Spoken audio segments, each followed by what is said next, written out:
Okay, well, welcome back to my latest Red Pill Buddhist podcast. And today I have the honor of Dr. AnthonyChaffee. And it's great to get him on. I came to see, first learn about Anthony when he became a terrible nuisance on my 100% Carnivore and Beyond group, posting all sorts of terrible misinformation, flying in the face of established dietary science, and posting pics of his abs and stuff. I mean, the man's obviously completely malnourished, but I have it on good authority, though, that he is training hard with broccoli, trying to get full reps like his hero, Dr. Michael Greger. So hopefully he will attain a proper physique soon. But no, seriously, I mean, it gives me a lump in my throat when docs wake up. And because of what I've done, I've just been really, really lucky to have got to know a bunch of them, Sean and Zafir Clements and all the other docs who are just waking up and speaking out about this. I think it's so important at the moment to get this message out because there's a war on meat. And, these elites are really coming down hard on us. I would like this to stay up on YouTube, so I'm not going to go too deep into that. But it's just great to have you on, Anthony. Welcome. Yeah, well, thank you very much for having me. I appreciate it. Cool. So you did a great interview the other day with our mutual friend, Bart, and I'm going to link that below because I think people should have a look at that too. And I don't want to cover too much of the same ground, but let us know what happened with the young Anthony. Well, how did you wake up to this stuff?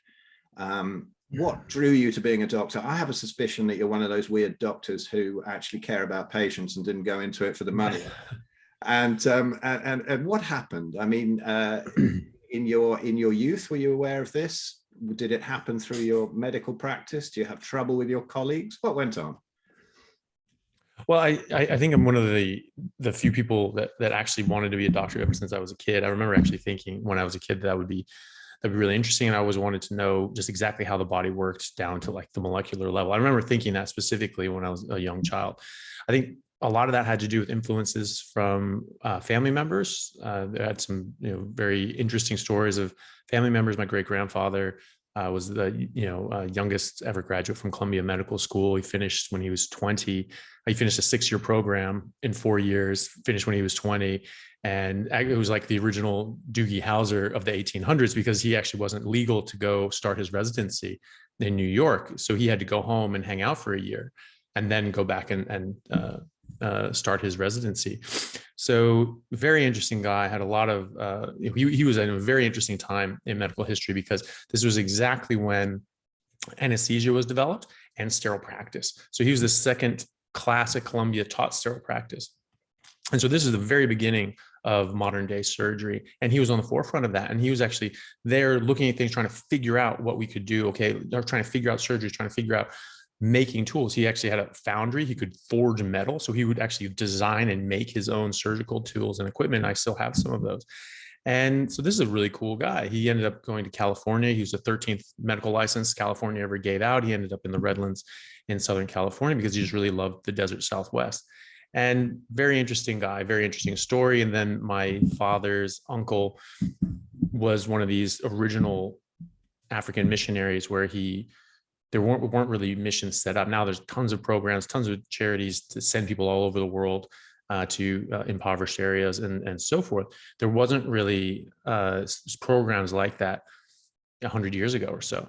I don't know exactly. I think he was sort of in the 30s and 40s is when he was first going over there, and maybe in the 40s. And so he just sort of went out and just started opening up clinics in different areas and just started just going around, hopping around a couple 100 miles every day and just go from clinic to clinic to clinic and raised his children, in that setting. My father said he met his cousins when he was young. He said they were like feral animals. They had no table manners. They're just running all over the place wild. But what a cool way to grow up. And so, you just hear these stories and I was like, I want to do that. I want to do something like that. So I was always interested in medicine from a very early age. And I was also very interested in athletics and sports. And so I got very heavily involved in that in rugby and training in MMA since I was 14. I just got lucky, one of the top gyms and trainers in the world, AMC Kickboxing in Kirkland with trainer Matt Hume, was a few miles from my house. So I was there just every hour of every day was open for years and absolutely loved it. And so because I always wanted to do medicine, I was always interested in science, and I was always very interested in sports. I had a natural interest in nutrition and what that meant scientifically, but also what that could do for me as an individual. And so I studied this. I studied all the traditional aspects of nutrition and so forth. So I had, I'm just going by the book because I was too young to question these things. I didn't know enough to question them. And I was always very meat centric. I was always loved meat ever since I was a little kid. I remember my sister wanted to go vegetarian. And I remember hearing that word, and it just sounded way too much like vegetables. And it just, I was very nervous about it. And I asked my mom, like, what does that mean? She said, well, vegetarian is someone who only wants to eat vegetables. And I was like, only wants to eat vegetables? I was like, well, then I'm a meatitarian because I only want to eat meat. And I did as much as I could. When I was in University of Washington in Seattle, I was taking a class in cancer biology. And we were learning straight away, the way that plants defend themselves predominantly is by using toxic components and elements and chemicals to deter predation, make an animal sick or even kill them if they try to eat them. And we know this from basic biology. It was actually something I learned in 7th or 8th grade biology was plants and animals are in an evolutionary arms race. Plants becoming more and more poisonous, so less and less animals can eat them so they can survive and thrive, or else they go extinct. Most things that have existed have gone extinct at this point. Animals do the same thing. They are evolving and adapting to break down specific poisons in specific plants safely so they can eat that plant or that family of plants and survive and thrive. And then most other things can't eat them. This is why of the 340,000 plants in the world, koalas eat one, pandas eat one, cows, horses, grazing animals eat grass, and that's pretty much it. And the leaves that a gorilla eats are different from the leaves that a giraffe eats. Those are different again from the leaves that a deer eats, and so on. And while koalas only eat eucalyptus, almost nothing else eats eucalyptus. And a koala really can't eat anything else either. That will make them sick. And we know this inherently. We go get lost in the woods and we just run out of food. We try to eat any random plant. Everyone knows you can't do that because they'll make you very sick.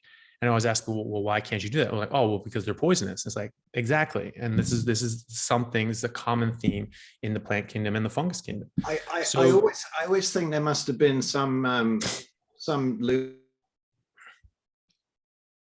oh, sorry. Right. Here I am. Sorry. I always think there must have been some poor dude in the tribe that they sort of sent out to see which plant was tried the plants. Yeah. I mean, I heard you talking about this to Bart, and I've heard it, obviously I'm very aware of plant toxins, but honestly, that just covered a little bit of that ground again, really drill it into people. It was amazing when you said that there's 160 human carcinogens in Brussels sprouts alone. Yeah. I mean, tell people about this stuff. It's amazing. Yeah. So that was 20 plus years ago that I took that class in cancer biology. And so, we were looking, relearning that this is how plants defend themselves is by using, poisons. We were looking at it from a cancer perspective. So we were looking at carcinogens, and 20 plus years ago, we had already discovered and learned in this class that Brussels sprouts had 136, individual known human carcinogens. And mushrooms had over 100. Spinach, kale, lettuce, celery, cabbage, cucumber, you name it, anything that you can ever buy at a store. We were given lists with a number of known human carcinogens that we already had discovered in these plants. And I didn't see a single one under 60. So we've known since the 1980s that they're quite abundant. Work from Professor Bruce Ames out of UC Berkeley, who, when they started challenging the idea of using pesticides, they said, well, pesticides, these are toxic, these are poison, we shouldn't use them. And he kind of pointed out that we've been using these same pesticides actually in greater volume for 80 years and never had a problem. But now why are they causing a problem now? So he did the science, he did the research because he's, a science-minded man. And he found that actually there were 10,000 times more naturally occurring poisons in plants than the pesticides we spray on them by weight. and that the naturally occurring poisons were far more likely to cause cancer than the pesticides we were spraying on them. So the idea that if you grow it in your own garden or you buy organic, then, well, then that's good. No, in fact, it's the plant itself that causes harm. This is why we still have pesticides. This is why they're still legal to use, because in respect to the plant itself, like spinach or Brussels sprouts, it's a drop in the bucket. It's not bad for you. Oh And man, so I've been there. I've had kidney stones from juicing spinach at the end of my ridiculous vegan phase. I sent you the pics of my transition. And when I was really, really skinny and lost all my muscle, because I used to have a gym in the late 90s, and then I lost all my muscle, and on the veganism thing, ended up emaciated, and it didn't help my joints. And I ended up with a really big kidney stone stuck in the ureter for a long time, and had to get it lasered out. I'm just not going back there. Those oxalates, absolutely hideous. Yeah. Well, and that's the thing too. You know, we were told by most doctors that a high protein diet is bad for your kidneys. So eat a bunch of plants that have oxalates and other sorts of things you can't process whatsoever, and you have to pass them out either through your urine or some other means. And so we tell people to go on a plant-based, even vegan diet in order to protect their kidneys, and their kidneys just get worse and worse and worse and worse and worse. And this is what you see. And certainly not everyone, every nephrologist is doing this, but certainly a lot of them are. I see so many people, and so many people reach out to me and ask me about that exact questions, like, is this going to be bad for my kidneys and so forth? And, you know, I send them papers and research and so forth, because it was theorized that higher protein would be harder on your kidneys because you have to cleave nitrogen from, the amino group, and this gets passed out. It gets turned into ammonia, and then this gets further turned into urea, and we pass out urea. And so people think that higher urea means poor kidney function. That's not actually the case. Urea is actually one of your body's strongest antioxidants. And so this is actually doing a lot of work in your body, a lot of good work in your body to have that up a little bit. And it's not a sign. Sorry to interrupt. I've heard this is a quite a common thing, that people get very high uric acid levels when they go carnivore. And often they get attacks of gout and whatever. And I've seen some ideas that uric acid is probably pretty similar to cholesterol, in that it's the paramedic at the car crash in there to sort of help stuff out. Is that the way it goes? And it's more of a sort of oxalate problem? It's it's been a while since I've looked into that, so I don't remember the exact details. But the take home is that, you know, we've had studies and research out since the 1800s of reversing gout by putting people on a pure red meat and water diet. So, you know, this was written about by Dr. J.H. Salisbury, you know, for whom the Salisbury steak was named. He was writing about this, and he was reversing rheumatoid arthritis, Crohn's, gout, ulcerative colitis, and many, many other things, chronic Lyme disease, and so forth, by putting people on a pure red meat and water diet. He said that beef was the best, lamb was a distant second. And so this is something that we've seen and known for a very long time. People are doing this now. They've been, oh, don't eat red meat. Well, if you're eating red meat in the context of all this other crap that you're eating, you know, sure, that might be a problem, but it's not the meat that's the problem. It's all the other things that are a problem. And so if you cut those things out, the gout goes away. And I apologize, I haven't actually brushed up on the exact mechanism of that in a while, so I can't describe it perfectly. But the take home is that if you get rid of all the plants, alcohol, sugar, and so forth, that goes away when you go on a meat diet. So obviously, this isn't just the fact that you have higher nitrogen in your system and so forth, and you're making more urea and uric acid and so forth. So it's not as simple as that. And just like you alluded to with cholesterol, it's not as simple as high cholesterol equals heart disease. We know that very clearly, because there are studies with hundreds of thousands of patients in America who have had myocardial infarction, a heart attack, and they found that 1/2 of these people have low LDL cholesterol. And in fact, in 2 years follow-up, the people that still had low cholesterol and maintained a low cholesterol had 2 times the mortality rate of people with high cholesterol. So, you know, and there's a ton of other studies too. I was just in a debate on cholesterol, and went against 3 traditional cardiologists and argued all these points. But there isn't even a correlation with cholesterol. All the major studies that have come out recently looking at literature reviews and meta-analyses and so forth of all the available literature have found that there isn't even a correlation. And we know that there wasn't a correlation originally because the correlative studies like the Seven Nations study and other studies that came out in the 60s and 70s were actually bought and paid for by the sugar companies. And we actually know that. We have hard evidence of that now. The Journal of American Medical Association published that in 2015. And so we have hard evidence of it. We have documentation of this. The Framingham study was misrepresented. It actually found that if you reduce cholesterol, cardiac death goes up. And the American Heart Association 2 years later said that it was the opposite, said that if you lower cholesterol, your heart disease rate went down. It was complete fraud. They completely misrepresented this study. Do you think they knew this, or were they just useful idiots?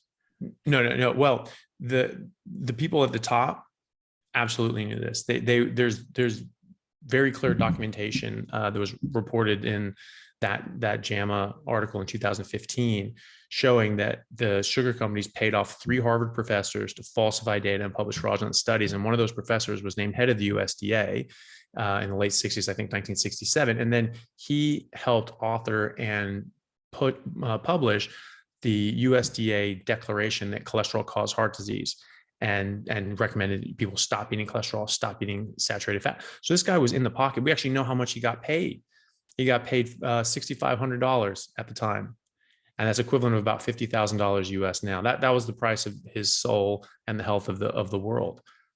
And you'd think that a tenured professor at Harvard wouldn't be that hard up, but apparently he was. I suspect there is a hell of a lot of that going on in the medical system at the moment, and as well, with all the other lunacy that's going on, covering stuff. Yeah, certainly is, and it's just a matter of trying to uncover this stuff. It's a little late to hold this guy accountable because he's passed away, but we can at least try and undo the damage that he did. And he did a lot of damage. That declaration caused people to go down the completely opposite route of what they should. And because of it, first of all, the heart disease rates have tripled since that declaration came through. And other diseases have increased. Obesity rates tripled, stroke rates tripled, cancer rates have tripled, type 2 diabetes increased by 5.8 fold, autoimmune diseases, autism, Parkinson's, dementia, and so forth. These have increased exponentially. These things almost didn't exist before that. Now they're the only things we treat. And people say, well, when you get old enough, if you get old enough, everyone will get Alzheimer's. Well, they didn't used to. That's a very new phenomenon. And so, and we're looking at this, we're calling, yeah. Sorry, go on. No, I was just saying that, now we're even referring to Alzheimer's as type 3 diabetes because there are metabolic functions going on that even though you have these very specific plaques that we see on autopsy in a patient with Alzheimer's, even if you have those plaques, you don't display the disease unless you have certain metabolic situations involved. So if you have hyperinsulinemia, so high insulin and high blood sugar and peripheral insulin resistance. So this is type 2 diabetes in a nutshell, is peripheral insulin resistance. The insulin stops working as well on your peripheral tissue because you've just been using so much of it for so long. It's like any, drug reaction relationship. You do a bunch of cocaine, you get really high, but now you keep doing it. You need more and more and more and more and more to get the same high or maybe even less high. And so that's the same thing with your tissues with insulin. So it gets resistant to that, and your brain does too. If anybody wants to look into this, I think there's some great stuff by, I think it's Amy Berger, isn't it? And she's done a lot of stuff on this being, Alzheimer's being type 3 and keto diets really turning around the cognitive functions in people when they're starting to show this. And, it amazes me when you look at these tribes and they're absolutely completely there into their old age. And they're sort of, those great things where it wasn't Paul Saladino, it was Brian Sanders, wasn't it? And he went out and to these tribes and recently, and he did some podcasts, and there's like 120-year-olds pogoing with the tribes, and they're all there. People say, oh, these people die young, it's all the infant mortality nonsense. All that nonsense. And also there are some theories, aren't there, that sometimes they dug these bones up and they said, oh, you know, these bones are like 30, 40 years old. You know, the person was when they died. Probably they weren't, because they were in such good nick. They might have been way older, you know. So all of this horrible misconceptions coming from that whole vegan thing and the Ansel Keys thing. And I mean, Ansel Keys, what did he do when he'd done all the studies? He went off and lived in Italy, probably ate a load of fatty fish and whatever, and lived to 100 years old. So he ignored his own advice and benefited from it. Incredible corruption. Yeah, well, I'm sure because he flat out knew what was going on, so he wasn't going to do it. But unfortunately, he didn't share that with the rest of the world. When you look at these, fossil records and so forth, you talk to people about this, that you can't actually tell the age of a skeleton or a jaw or teeth past maturity. You have certain points where you can say, okay, well, this is maturing to this point, to this point, to this point. Usually we see 18 to 22 and 22 to 26. And, the lambdoid suture in the back of your head is the last suture in your skull. It's usually about 35. So that guy still had it. So he was probably just under that. Or that one's fused. So he's over that. But that's all you can tell. You can't really tell more than that. If you're just going off arthritis and so forth, all you can tell is that that person was diseased and they had a problem. That you can't necessarily say that they were old or anything like that. And so past maturity, you can't really tell. You just know that this person made it to physical maturity, and that's it. You have no idea how much older they got. And so and yeah, you're right. With the infant mortality, I think probably you and I and other people in this category who've basically had people challenge different sorts of things. So we've gone and looked these things up. I'm probably the only ones who know this, but I have on my phone just a list of different resources and links and things like that. One of them are the census data from the United States going back to 1850, looking at by 10-year increments the average life expectancy of Americans at that time. And so you look back at 1850, and the average age from birth was 36. And so this is where everyone gets that. They say, oh, well, people are only living into their 30s. They're like, no, they weren't just dying in their 30s. This is an average. And on average, 3 out of 5 children died in infancy. So you need to actually get pretty old to pull that average up to even 36. And every 10-year increment, the average age increased dramatically. So if you made it, it was 36 from birth, but if you got to 10, it was 56. And if you got to 20, it was 66. And so you get into adulthood, you get past these early causes of death. You actually live quite a lot older. And so, they go up to 80. And so in 1850, if you made it to 80, on average, you'd make it to 86. Well, in 2017, which is the last time this was updated that I saw, in 2017, if you made it to 80, you made it to 88. So, is that really that much of a difference? We have all sorts of different historical figures that lived to great ages, and this was a normal thing. It wasn't like, my God, that was crazy. That was just Methuselah making it to 60. No, these people regularly lived to great ages if they made it that far in the first place. If you didn't die from some exterior force. Yeah, there is a lot of talk now. I mean, I don't know if you've been down this deuterium rabbit hole, but not really, but I've heard about it. Yeah, but it's fascinating, that this might be at the root of aging. And it also points to the efficacy of the carnivore diet, because when you're eating really high fats from animals that have been fed their proper diet, then it's very low in deuterium and actually causes the cells to produce their own deuterium depleted water. And you find that in a lot of these blue zones where the vegans lie and say that they're on plant-based diets, which they aren't, obviously.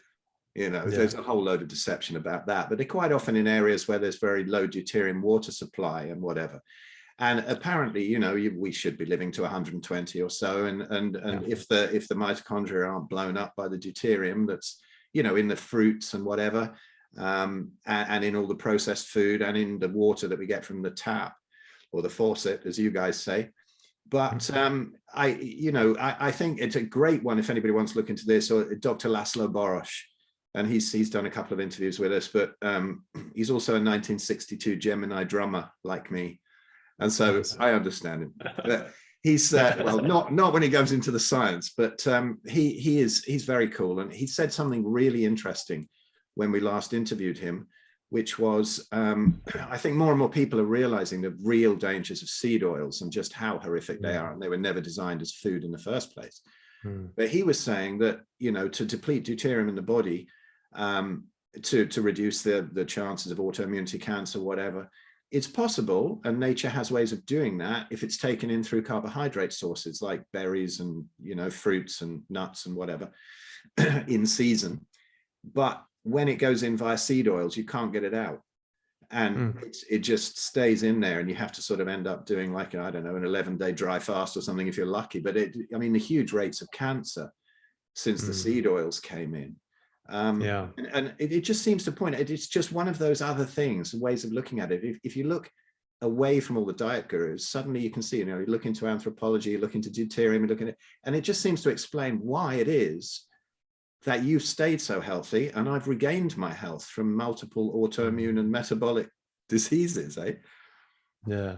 The logic isn't there, is there? Because where are the studies? Yeah.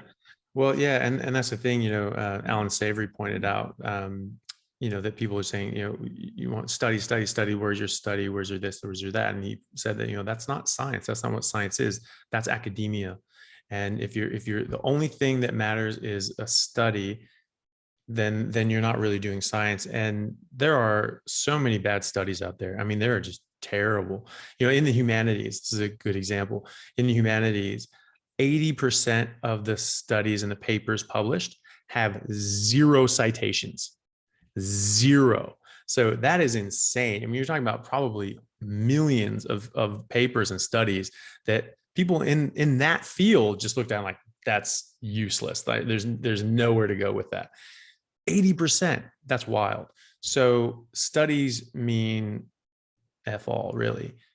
But a well-designed study is very useful. You know, you have a properly controlled, double-blinded study with the placebo group and so forth. You know, that can give you a lot of very good information, but they don't always, and you don't always design them very well. And also, it's very important to understand that there is evidence that exists outside of the randomized controlled study. You know, we had, going back to the ancient Greeks, we had the idea of logic and so forth, being able to figure out what is fundamentally true just through logical thought and debate. And, you know, just like there's no randomized control study to show that parachutes work, there are also no randomized control trials to show that the Pythagorean theorem works. But it does. It's been mathematically proven. It's been logically proven. And you can take a little bit of logic to realize that parachutes are probably a good idea as well if you're going to jump out of an airplane. And so the people that get stuck on like, no, I want to say, well, you don't have a study that shows this exact thing about carnivore. It's like, so what? Yeah, but Anthony, I mean, you know, in the last little while, if your parachute didn't open, you still died of COVID. Yeah, well, that's true. Or you could have, exactly. And or there was a great one where this lady, I forget where she was from. She was a medical examiner in the U.S. somewhere, and she was just pointing out that there were so many more COVID deaths being reported than had actually been. And it's a small town. She's the only pathologist there. She's like, no, excuse me, that's not what I put on my form. And you know, she said that there was an actual murder suicide, very tragic case of a guy, you know, killing his partner and then killing himself. They put it down as COVID deaths. And she's like, I'm sorry, that is not what that is. And so God even knows if they even were positive with COVID, but they were, you know, they didn't die from that regardless. And so, yeah, you see a lot of that. And so again, you know, perfect example of why you really can't necessarily trust studies or data and so forth. And again, you know, we just touched on multiple studies that were, you know, world renowned and, you know, very, very highly thought of, and were complete bunk. And, you know, tenured Harvard professors, head of the USDA and so forth, that we have documentation showing that they were corrupt actors and purposely pushing out false information and so forth. So when you look at these things and you add these things up together, you don't necessarily need a study. Studies are great. I think it would be great to start doing more studies. There's a Harvard study that came out that showed actually quite, just about to bring that up. Yeah. So, it was an epidemiological study, and a lot of these things can be, pretty crap, but if they're very well designed and very carefully done, you can actually get pretty good information from that. And they found that everyone improved, and everyone found that their different sort of medical issues, diabetes, autoimmune disorder, they improved it significantly, all of them. So that's quite interesting. And it was with 2,000 people, and these are epidemiological studies. These aren't perfect. They aren't controlled, but it's a very, very good proof of concept, and a grant proposal for a larger, actually controlled study to actually look at this sort of thing. And so I think that's going to start opening the door, and the more that this becomes mainstream, because people can see evidence that doesn't exist in a randomized controlled trial, that more and more people are going to be reversing their own issues and getting better and getting healthier. And people are going to have to start taking notice. And with the advent of this Harvard trial, I think that legitimizes things quite a bit. And so that people in academia can actually start doing bigger studies as well, because it's fresh, it's unbroken ground. You could really make a name for yourself putting out big publications and big studies on this, because no one else has. So everyone knows about this Harvard study because it's the only one of really, really looking specifically at this. So these guys, their names are enshrined now, and you can really make a name for yourself if you do this. And I think people will, now that that's out and more people are showing clear benefits. And we're rediscovering things, because there were studies just in the hundreds going back to the 1800s showing all of this stuff. Like nothing I'm saying is new. Like Salisbury knew pretty much all of this, except for maybe the molecular details of all these sorts of things. But he wrote an entire book about called the relation of alimentation and disease. Alimentation being what you eat. Your alimentary tract is your digestive tract. So the relationship between food and disease. And I'm writing a book at the moment basically arguing the exact same thing, that these so-called chronic diseases that we treat are not diseases per se, but toxicities. And toxic buildup of species inappropriate diet and a lack of species specific nutrition. So namely, too many plants, not enough meat. And he wrote this book 150 years ago. You probably don't even need to hear it from me. I'm just talking about it in more of a current context. I think this has been covered up for so long. The stuff that you were talking about there, and some of that is new to me, and I'd love to hear more about that. Well, I'd like to get you on maybe into our members area, where we can talk about lots of the stuff that we probably couldn't talk about here. There's lots of stuff. But I used to write sort of plant-based books, and I used to be very keen on Ayurvedic medicine, and looked into that an awful lot. And even that has been horrendously perverted. When you look back into the old texts that are thousands of years old, the Bhava Prakash, the Charak Samhita, they're saying that the most nourishing food for the body is the meat of freshly killed animals. And they're saying it's like amrit, like nectar. And nowadays, all the Ayurvedic practitioners, at least in the West, are saying, oh no, you have to be vegetarian. They're all living on rice and dal, just grains and pulses, and they're all sick. And I was, obviously, when I ate that for decades. And it was funny, I have a son who's 32 as well. And we brought him up veggie, and it didn't do him any good. In fact, his neck x-ray now is incredible. It's just all titanium. He had a whole vertebrectomy because he had an aneurysmal bone cyst at about 11. And I'm sure this was probably autoimmune and diet related, everything is to a certain extent. But he went out for a panchakarma treatment to Kerala in India. And 10 years ago, maybe, or more.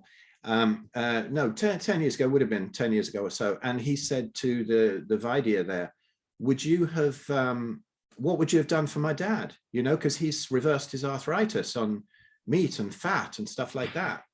And the guy said, absolutely spot on. It would have been brains and meat and lots of ghee. I just still don't think it's completely ideal, but still it's right there, And these guys know it, who are in touch with the real old texts. And I think it's been covered up for years. I mean, we did this Red Pill Revolution book recently, but that was just to show really how the elites have sort of fooled us. But now we're just on the edge of publishing the Red Pill Food Revolution book. And we've gone into, it's 5 of us who have co-authored it. We do it in a crazy way with Zoom calls, and Ben Hunt, a wonderful writer, writes it all up that we say. But the whole thing has been covered up about food and how it's happened, and then even to sort of reflect what's happening now, the possibility of the rise of the psychopath with agriculture. Because in a hunter-gatherer society, there's no real place for these psychopaths to be up the top. And the whole thing, you look at the depth of it and how we have been controlled by food and horrendous misinformation, often through the religious and spiritual channels, has been incredible over the years. But it's all there in the old texts. It's even there in the Bible, isn't it? I hear, God didn't like the crops from Cain and Abel. He wanted the fatty meat. Yeah, exactly. And speaking about the traditional sort of Indian views on things, I have a friend of mine who was neurosurgical resident with me, and has subsequently moved on to a different specialty. But he's ethnically and traditionally Indian. His parents are very traditional. They only, I think they're ovo-lacto vegetarians, but they very, very plant-based. And he was eating that way as well. And he was strict vegan for a long time, and he was doing it for health reasons. He was being told, well, this is the healthiest thing you can do, and so forth. And he was very sick.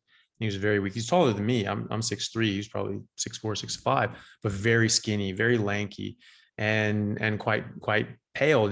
Sort of sickly pale. Didn't look vigorous and healthy. And he was just sitting there chatting with me after a meeting we had on a Saturday, and we just got into talking about all this and nutrition and so forth. So I just started telling him about it and why I only eat meat and avoid everything else.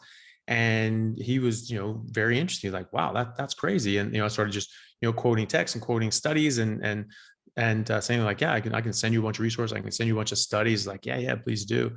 And so I sent him all this stuff. He's a very studious guy. He really, really digs into these sorts of things. So he really went after this and really started researching and stuff. Everything I sent him, he read and continued on reading more things himself. And he went full carnivore after that, went from strict vegan to full carnivore. He was saying at the time, at the hospital that we're at, he said just walking up from the ground floor up to 2 flights of stairs up to our office, he would get out of breath. He'd actually have to stop. He'd actually have to stop and catch his breath. He's not fat. He was not overweight. He was underweight, if anything. And a young guy, he's in his late 20s. So this is not something that should have been happening to anybody at that age and description. As soon as he went on a carnivore diet, just completely reversed all that, just felt amazing, started lifting weights. Guy's huge now. He's just jacked. And God, he must have stacked on, I don't know, probably 20, 30 kilos of muscle. The guy just got ripped, and his brain fog went away. His brain started working again. Just everything got better. So one of the things he was researching was the history that you're talking about. And he said that there was a switch around, I think, 1100 AD, where it was almost like a sort of a political commercial sort of move. There was another religion coming in and sort of competing, and they were like taking followers. So they wanted to basically have a gimmick to make them more unique and get people back. And that was what they came up with. Say, oh, you have to be kind to all animals, it's all spiritual, and it's cow sacred sort of thing. Before that, he said in the original text, it was like, when you have a special guest come over, you must sacrifice a bull and have a feast.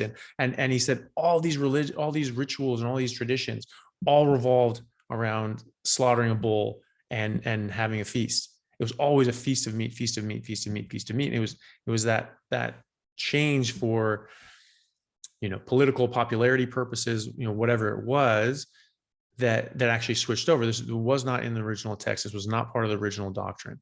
And so that was very interesting. It's been going on for a long time, but I think you're right that things change, and we don't necessarily know why. We don't always ask questions. And the same thing happened with cholesterol and so forth. We completely changed the entire course of humanity by just saying, oh, cholesterol is bad. So what does that mean? That means you have to be healthy. You have to stop eating meat, especially red meat and eggs. You have to eat more things that don't have cholesterol, because that was the only thing that mattered, was if it had cholesterol. If it didn't have cholesterol, it was good for you by definition. That's why they had bags of candy that said fat free. Okay. Heroin is fat free. Okay. Go try survive on that. And, but we had that change. The things that you say about that guy, the vegetarian, lacto-ovo vegetarian, I mean, I see the same thing so much up here, because I moved up here where I am at the moment in the north of England from the south of England to be a part of this transcendental meditation community. I thought, right, I'm going to give up being a musician. I was sick of it.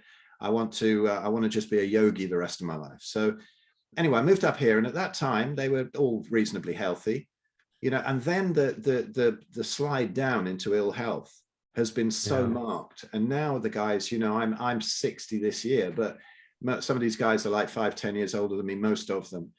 And I have lost so many friends to cancer. I'm not really part of this. There's as much bullshit in the spiritual community as there is in the diet community. So I'm right on the fringes of it, but I still know these people. They've sort of grouped up a couple of streets away from me pretty much. But there's quite a lot of them. I don't know, maybe 400 or 500 at a certain time. But there's a video I've got on my channel, on my YouTube channel. If anybody wants to look at it, it's called Why Spiritual People Still Die of Cancer.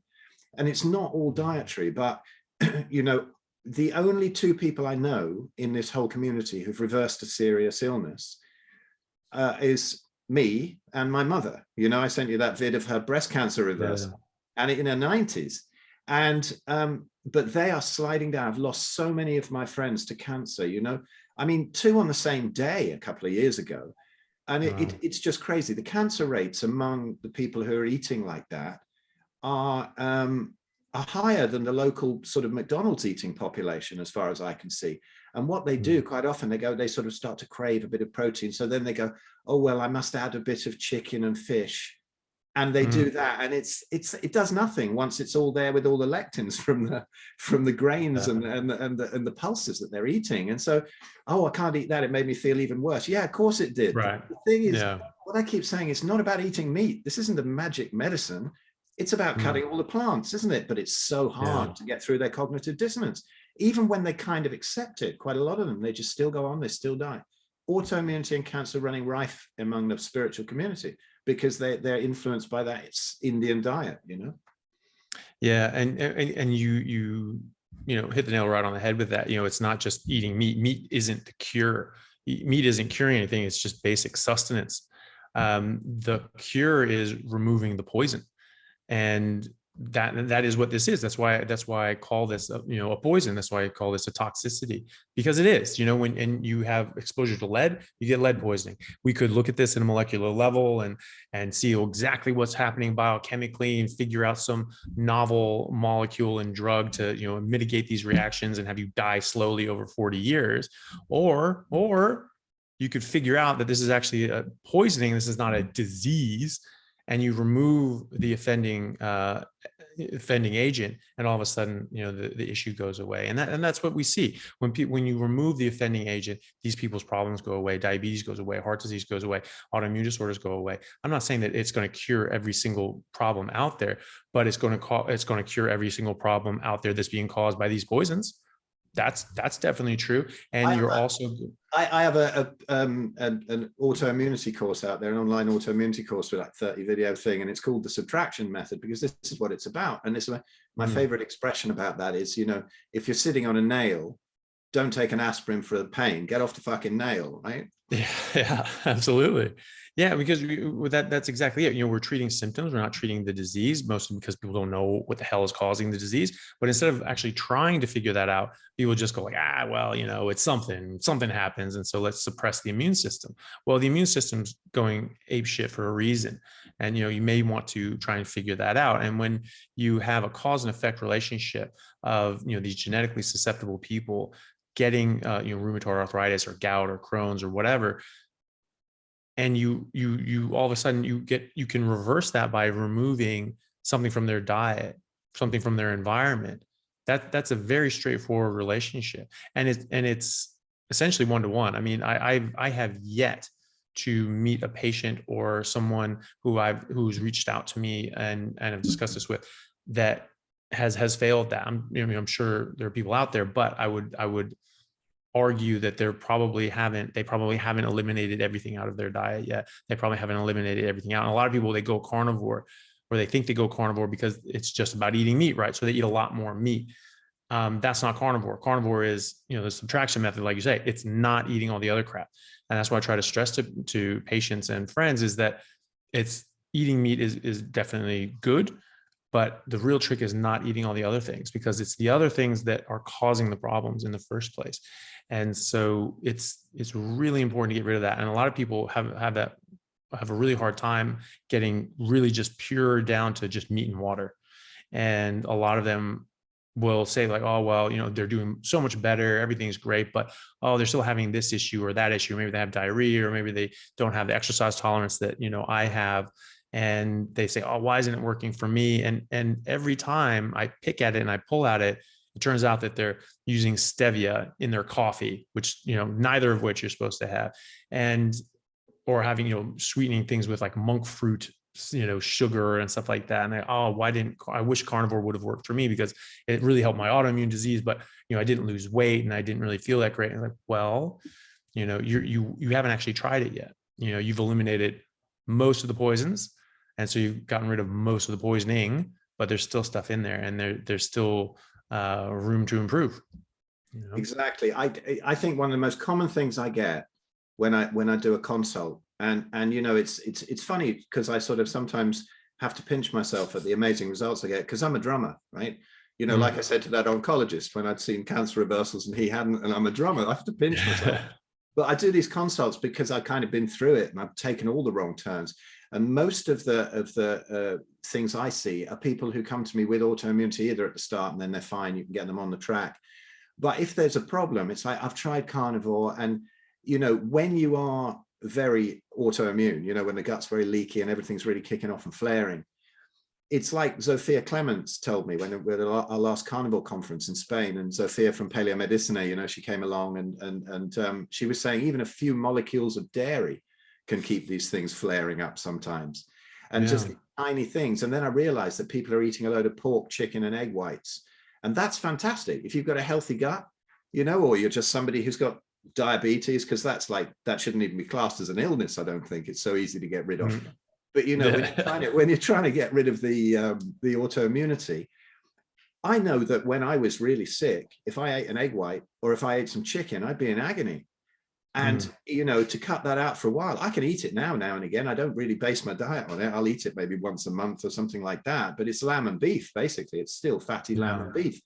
And that really seems to be the sweet spot, with the high fat as well. Often they're eating too much protein and not enough fat, and they're saying, oh, well, Sean Baker eats all that or whatever, and you're going, yeah, but he doesn't have a leaky gut and he's training hugely. Right now, you don't want to be focusing on training and getting huge. You need to just get sorted out. In fact, that was one of the most amazing things that made me realize that my gut was, that my gut was knacked, but also that all of dietary knowledge was nonsense. Because I ran a gym in the late 90s and I got pretty big, and I used to train people. I used to write for Hard Gainer magazine and whatever, which I loved because they'd sorted out the sort of abbreviated training rather than the, let's follow the Flex magazine things for the steroid boys and all that, which doesn't really generally work for people.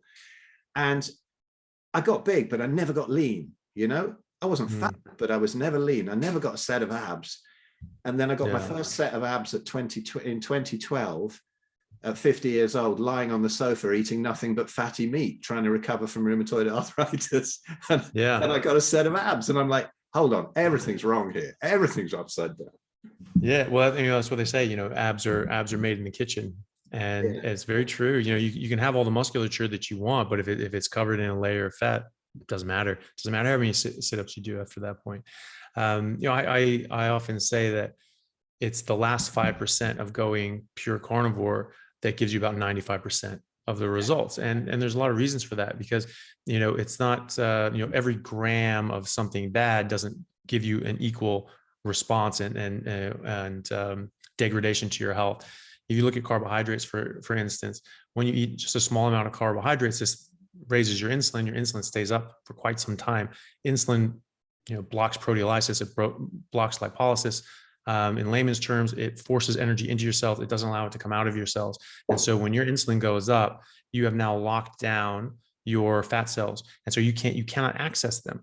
And so now you have to keep eating carbs, keep eating carbs, keep eating carbs to maintain your blood sugar, because your body can't do it for you now. Your body's very, very efficient at maintaining its own levels and taking care of itself. So just the idea of that you have to, micromanage your own blood sugar levels, that seems very off to me anyway, just knowing how the rest of the body works.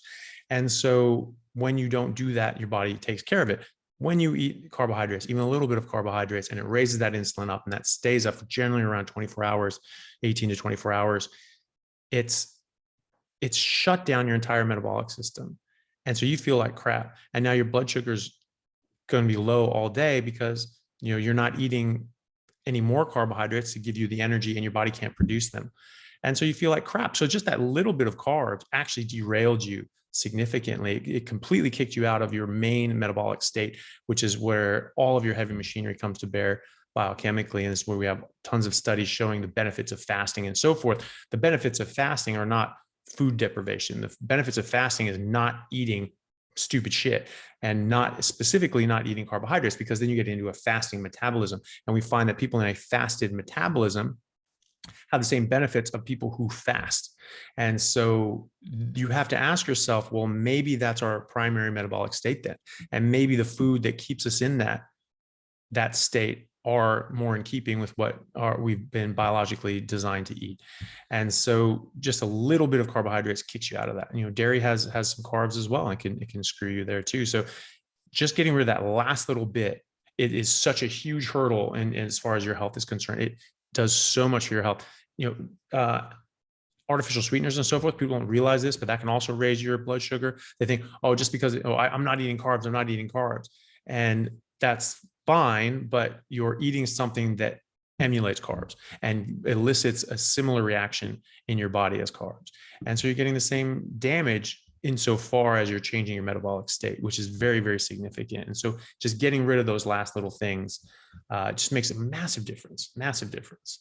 It does, yeah. And I mean, on the fasting thing, one of the reasons I think I ended up so skinny, particularly that, apart from the fact I wasn't taking in any proper nutrition on that vegan thing, was that every time I ate, I'd get horrendous pain, because obviously I was eating all the crap and the plant toxins. So I'd end up fasting for longer and longer periods. And I remember the longest I did was 11 days on just water. And now there are, which, nowadays, when you see these fasting groups, that's actually kind of baby steps.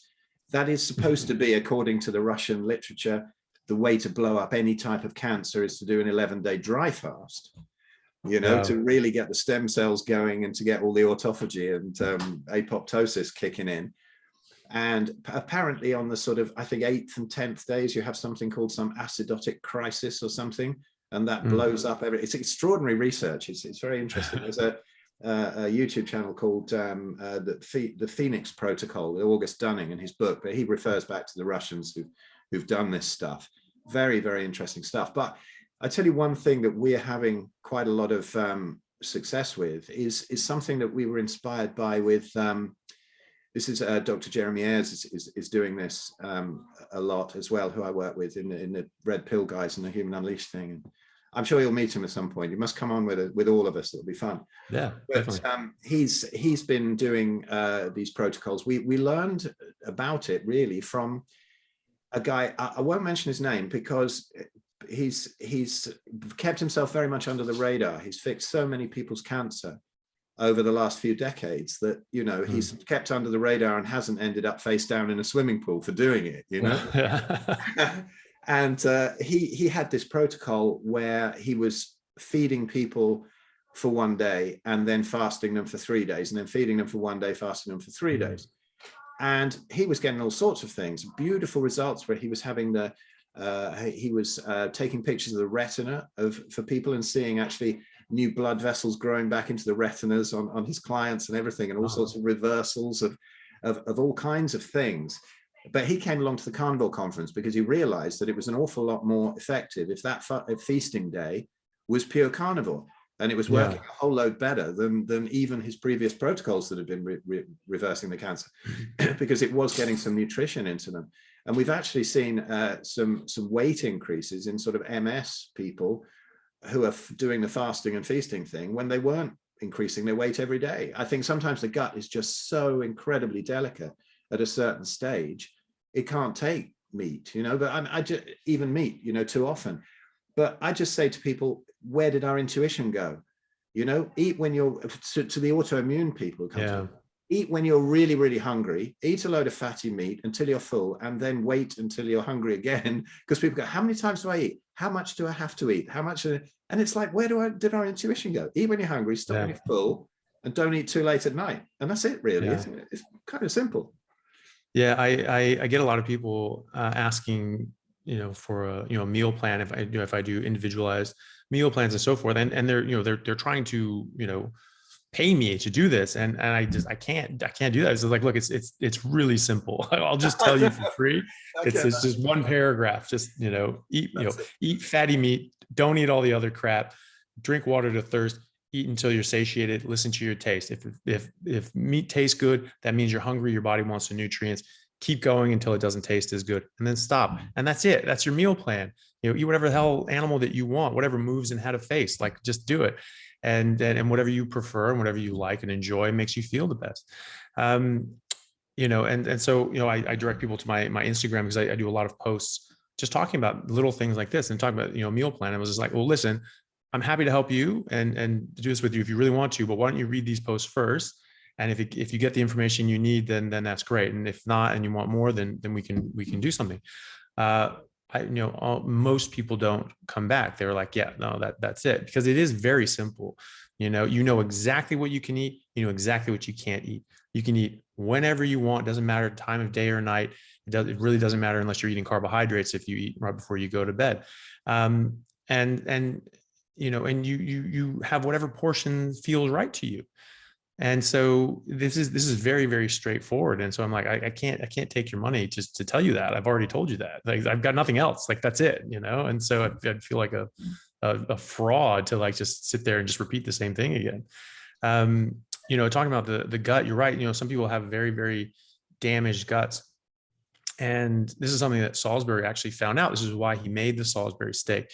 The Salisbury steak was a way of grinding down beef in a particular fashion that it filtered out the gristle of the beef. So it only got just the meat and just the fat, and all the gristle stuff was filtered out of it. And this was because, he was treating people that had extremely poor guts. And, this is 100 years before we had any feasible treatment for Crohn's and ulcerative colitis, people having, copious bloody diarrhea and just in so much pain. And so this was something, when you took the gristle out, you would absorb basically 100% of it. And so none of it would go out through your colon. And so this completely rested your bowel, and you can do this in other ways as well. But, even now we use this as a low residue diet when we're trying to rest the bowel, when you've had bowel surgery, or you've had diverticulitis or appendicitis or something like that. We're treating conservatively. We're not removing them operatively. And so people get put on a low residue diet. So things that don't have fiber, things that don't, make you excrete waste. And this helps your body rest and heal and so forth. Well, that's what meat is. And then, as soon as everyone, things get healed, they go, oh, now you need to eat a bunch of fiber because that's really good for your gut. Well, if it was good for your gut, why wasn't it good for your gut 5 minutes ago? Shouldn't it be something that's good for your gut be beneficial in times of stress and strain? You would think so. And you don't take antibiotics every time you don't have an infection. Oh, they're really good for you. Antibiotics are really good for you. Oh, but no, you don't want to take that crap when you're actually sick. It's just backwards. And so that's what Salisbury was doing. And so you get these things. You have basically no residue. You just weren't passing waste. And so you completely rested your bowel. And so you're right. These people that were, and he actually, I read an article of his in the late 1800s when someone was talking about the Salisbury steak, and basically misrepresented it as just sort of ground beef. And he wrote a letter to the editor and said, no, this is really important. there's a very specific way of doing this. This is very, very important because there are people that have such bad gut and so much pain and it's such a hard time. You cannot just eat ground beef. You have to grind this in a very specific way so that it takes out all of the gristle. He called it the fiber of the meat. And so he found this as well, that you really, really had to be, some of these people were so unwell that any residue was too much. And so, like you're saying, Dr. Baker or you now or myself, maybe we can eat these sorts of things without a problem. But the people that are still recovering, that are still quite sick, they really can't. And so, it's something that we've been seeing for 150 years, and that's again another treatment with the carnivore diet, and specifically the Salisbury steak is just the end all be all. This is how you rest your gut and recover from these sorts of things. That's fantastic. I mean, they've still misinterpreted it these days, though, haven't they? I mean, I remember a good friend of mine called me up from hospital, and he said, I've got such bad ulcerative colitis. I'm in here now. I'm in tremendous pain. And they got me on watch because they think it might perforate and they might have to take out my colon and all this. And they said, but they've got me on a low residue diet. I said, what's that? He said, well, I have to have white bread rather than brown bread. And I went back going, this is not a low residue diet. I'm going to bring in some stuff for you. So we took him in some thermos, with warm bone broths with sort of ground beef in it and some fat, some extra tallow and whatever. And he went, this is exactly what they told me not to eat. He said, give it to me, because he didn't trust it. And he ate it, and he went on to eat that, and he got out of hospital, and he didn't have to have any surgery.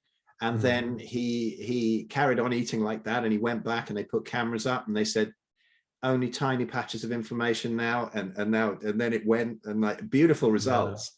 Yeah. And he was in there, and they said, okay, well, you got to eat a load of white bread. Like, come on. Yeah. No. And yeah, exactly. And so they got one part right, was fiber bad. But there's more out there, and we get very myopic. People do. We look at there's just one thing, and that's it. That's the one-stop shop. This is what's bad. Cholesterol. That's it. As long as you don't eat cholesterol, nothing else matters. Then you get the ketogenic sort of thing. Carbohydrates. As long as it's not carbohydrate, then it's like, well, God damn it, guys. There's so much out there that is actually really bad for you. And so it's more than that, and you have to recognize that.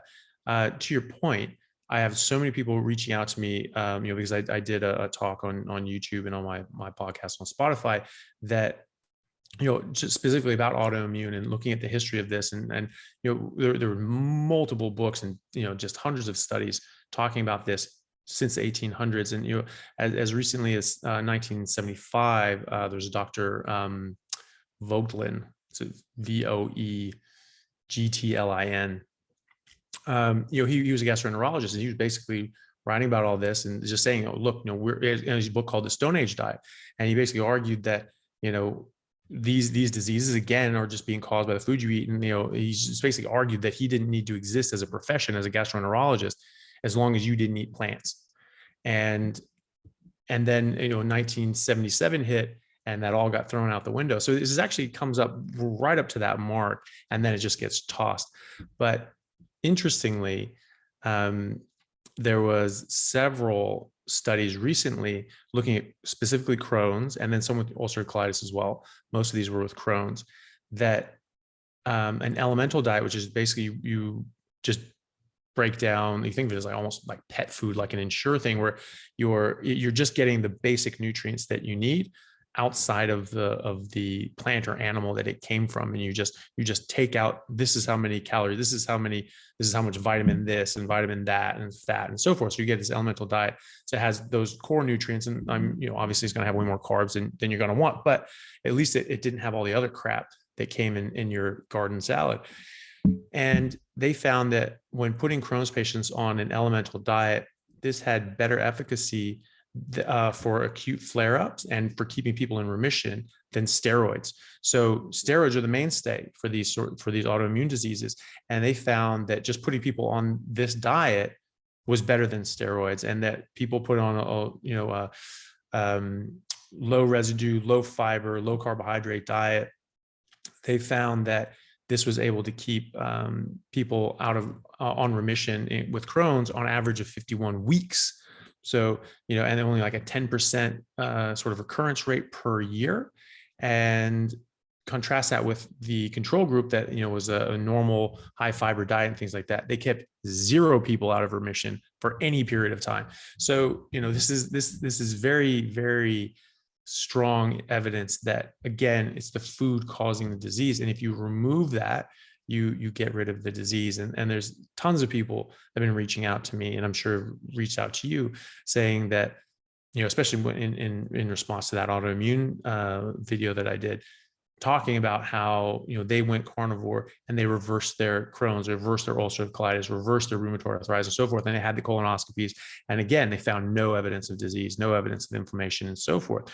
And again, this is just completely counterintuitive. It goes against everything that we've been told to think and believe and to do, but it's right. And, when you have people doing the wrong thing, but getting the right results, you really have to question the advice you're giving to people. Unfortunately, not many people are. I have a friend of mine who had kidney disease, chronic kidney disease. He was like 35, and he had something like 19% kidney function. And he sort of made a couple of comments on Instagram several years ago about how, he was dealing with this and his kidney function is just getting slowly worse. He was eating, it was like, low protein, eat a bunch of plants. He was a huge power lifter. He did strongman competition. So he previously eaten a lot of protein. They're like, oh, that's what did it. That's what killed your kidneys. You really got to get rid of all that crap. And they put him on all these medications, and his kidney function is just getting slowly worse. And they're like, oh, well, imagine if we weren't giving you all this great advice and medication, imagine how fast that would go. And he sort of commented like, this is sort of a slow progression to the end. And, I may not be able to see my daughter graduate high school, and so I just sort of reached out to him, and just, this is early on in my research into this, and just say, hey, look, there's all this research showing, that oxalates and so forth is actually bang up your kidneys. These and other things are found in plants, and they really screw up your kidneys in a lot of different ways. And that, there are all these studies that actually show that no high protein diets don't actually cause kidney dysfunction and damage to your kidneys. That's been debunked. That was a speculation, and it sounded good at the time, but when you actually did the studies, found the exact opposite results. And I was like, and you're avoiding these plants, you're giving your body something good, and humans actually are carnivores. This is how our body's supposed to work. I think you would find benefit from this. And I've seen people in different carnivore groups on Facebook and so forth who had literally come off dialysis by going on a carnivore diet, which is crazy. Like that, I don't think that's really ever happened before outside of that. And so I told him, and he said, you know what, screw it. Like I've got nothing to lose. And, you've been, sending me these articles and things like that. It all makes sense. I'm going to give it a try. He went nearly carnivore. I think he went practically fully carnivore, maybe full carnivore for a while. But anyway, started doing that. His doctor lost it, absolutely lost it. He's like, you're going to die. You're going to kill yourself. If you don't do this, you have to take these meds, you have to eat this way, or that's it for you. And he said, you know what, screw you. Your advice has been getting me worse. I'm going to try something. And in 3 months, he was back up to 80% kidney function. And his doctor was still trying to get him to take the damn meds and still trying to get him off. Okay, well, you got lucky, but you really got to get all this stuff. It's like, dude, this is not Vegas. It's not just like, oh, you got to be careful, get out of there now, or you're going to crap out and you're going to lose all that you gain. No, it's what he was doing was giving him the benefit. And again, like cognitive dissonance, like you're seeing the results in front of your face happen in real time. And you have that contrast with all your other patients that are only getting worse by your advice. You need to think and have a bit of introspection and insight into your own practice, because what you're doing is wrong. There was a guy we talked about with Bart, Garth Davies, like that jackass, like this guy, he's a bariatric surgeon, and we got into it online, and the guy was I don't know, he's just not very smart. Him and Nodalski, like I was not really impressed with these guys' arguments, and they got around my arguments by blocking me and then responding to my thing. Oh yeah, well, what about this? And so I found out about that, and so I made other accounts and went on and be like, well, asshole, all this, and And, this guy is a bariatric surgeon. So this guy does surgeries to, gut people so that they can't physically fit as much food into their body. And so they starve themselves. And this guy's pushing a plant-based diet and so forth. And I just pointed out to him, I was like, look, buddy, if your diet was such a good idea, your recommendation to your own patients worked so well, you should not have a job. You should not be able to do any of these surgeries. These are extremely expensive surgeries. They cost $30,000, $40,000 just for the surgery. Not to mention all the follow-up care and the complications and reoperations and so forth. They're life-threatening. All surgery is, but this is particularly dangerous in a lot of ways. Carries a high burden of side effects and morbidity after the fact. And so, you're causing harm, and your recommendations are pushing more people into harm's way. And so you're either extremely dishonest and knowingly pushing people into the wrong thing, or you're just an idiot because you can't see what's in front of your face. You're telling people, eat this way and we won't have to do surgery. And they get fatter and fatter and sicker and sicker. And you go, they must not have been listening to me. Nadolsky did the same thing. He said that, it was like, oh, I've been cutting my calories, but I can't lose weight. And he said, yeah, well, that means you're lying. He has a stupid little meme. The guy does a lot of memes. They're really lame. I mean, you're a grown ass man, it's just like, no, we should be like, no, you shouldn't be making memes all day, like a child. And that was it. It's just like, she's like, oh, you should cut your calories. Just say, no, oh, I have cut my calories, but I can't lose weight. And then the response was, you're lying. Great. That's really witty. You're an idiot. Like, that's my response to that, is because, your biochemistry is a little more complex than that. There are calories that exist in, tablecloth. Okay. Your body can't access those the same as it can from a glass of juice. And that doesn't, get carried out the same way as a fatty steak or bacon or lettuce. These things are chemicals. They have different chemical responses in your body. And anybody with any inkling of biology, as any doctor really should, because you had to take a lot of prerequisites in the basic sciences to just get into medical school, you should understand that. And so just saying that calories in, calories out is nonsensical. And their results are bad. They're getting bad results. And so they're either, bad actors and intentionally misleading people for their own profit, or they're idiots. And like, either way, you should not be trusting these people with your health. Exactly.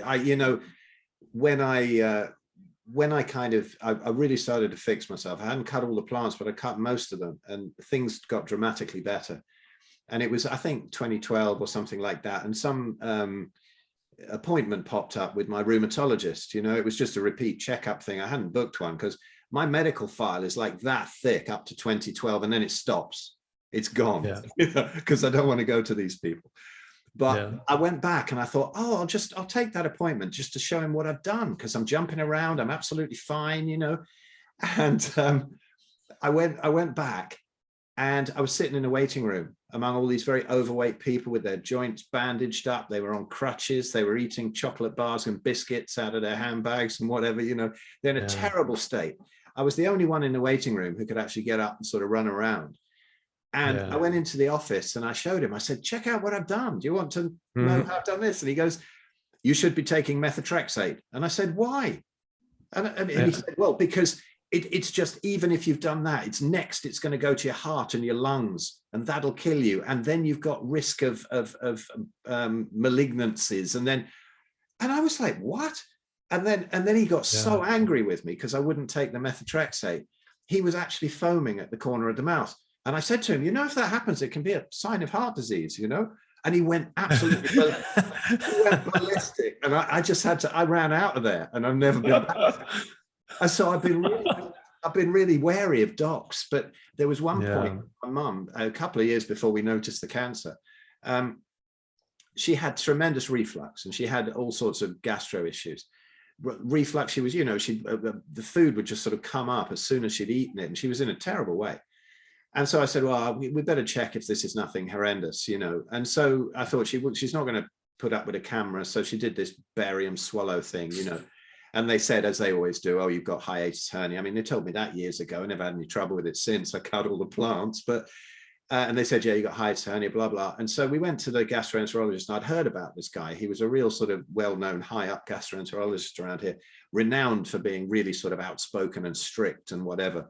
I thought, I'm going to have trouble with this dude. And I went in there with my mum, and you know, however old your kid is, however much they know, they're still idiots, you know, if they're your kids. Yeah. So I was sitting there, and I said to him, look, you know, what is your view of it, you know? And I was saying, look, I've reversed my rheumatoid arthritis. I've seen a lot of these gut issues go with taking out all the plants, taking out the fiber, getting on bone broths and fatty meat and that kind of thing. And he was looking at me. I couldn't really tell what he was thinking. I thought, he's going to have a go at me in a minute. They always do. And my mum sort of interrupted me and said, look, so what are you going to do for me? Because obviously the stuff I was saying was an idiot. And he just turned to my mum and said, if you do everything your son said, you won't need me at all. And my jaw hit the floor, her jaw hit the floor.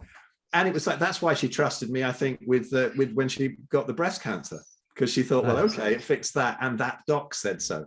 Because you guys are held up as absolute gods, aren't you? And I mean, some of the guys out there said putting out such misinformation. How do you find it is with your colleagues there, particularly? I mean, you're in surgery, right? But if you run into into dietitians and things like that, who are quite often the fattest people in the hospital. What sort of reaction are you getting? Do you keep it quiet, or do you talk to them about it? What are you getting in your where you work? It is pretty well known, you know, how I think and believe, and you know, I think it helps because I am in good shape, and you know, I played, you know, professional sports and so forth. So even though I don't always get the chance to work out, I still, because of my diet, maintain that physique. And so it's quite hard to argue when I'm you know, hands down the person who's in the best shape in the entire hospital, and no one denies that or can even claim otherwise, even though I work out less than all of them. And that's a part that really blows their mind. They're just like, oh yeah, you work out twice. I was like, I haven't been in the gym in 3 months. Oh, okay, yeah, sure, yeah. You know, work out a lot, and like literally never. And so it's you know, I've been questioned on this and challenged on this so many times, you know, especially a few years ago, 4 or 5 years ago, when just really no one was talking about this.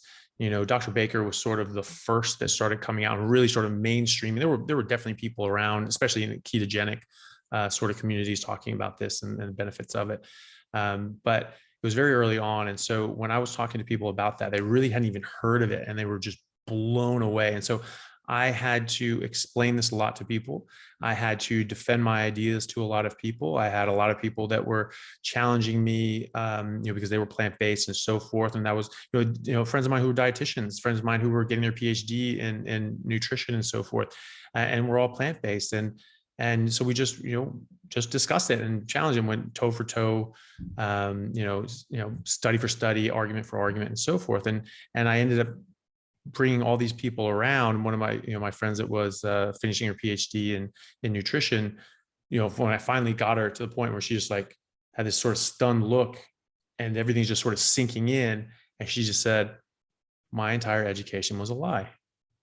And you know, and she's like, and it was a lie. It had to have been. Like, you've shown me that, you've shown me the evidence, you've shown me the studies, and they're right. Now I'm pretty well versed in my arguments, so I can generally you know, defend my position quite well. And so if somebody's willing to take the time and listen and discuss and ask real questions, and not just say, oh, you're wrong because of, you know, I feel better on a vegan diet, then there's usually good engagement on that. Now, that said, I am in a hospital, and this is in the public system and so forth. So I'm not at the liberty of saying all my views to my patients at all times, that I would like in my private practice when I see patients for, you know, functional medicine and preventative medicine consults and so forth. So I you know, when someone asks me like, well, what else can I do? Is there anything else I can do to help with my condition? You know, I'm in neurosurgery, so these people are very, very unwell. A lot of these people, and they're getting, you know, brain tumors and so forth. And like, is there anything I can do? And I don't feel that it's ethical to just mum up when I actually know for cold frozen fact, there's quite a lot that they can do to help themselves. Even if it doesn't reverse their cancer, it will improve their health and will improve their body's ability to maintain their health and maintain their fight against the cancer with traditional methods as well. And so I don't feel that it's ethical for me not to say something.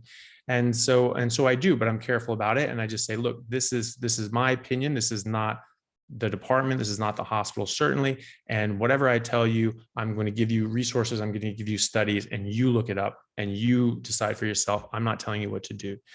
And that's been okay so far. There was one time when I was first here, and I just got asked by a patient who had Crohn's disease, and they were talking about, the general surgeons were asked to talk to her about, she was under gastroenterology, and they wanted her to get surgery, and they were like, well, medical treatments have failed, and she's in a lot of pain, she's having these problems, and we think she needs surgery.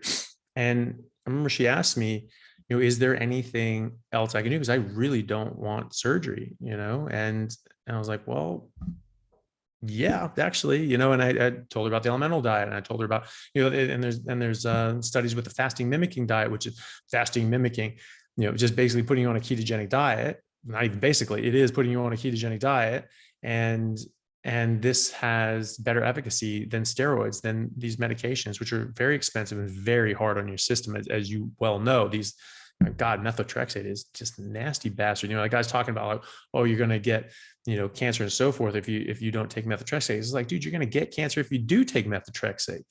And so these are very harsh medications and very expensive.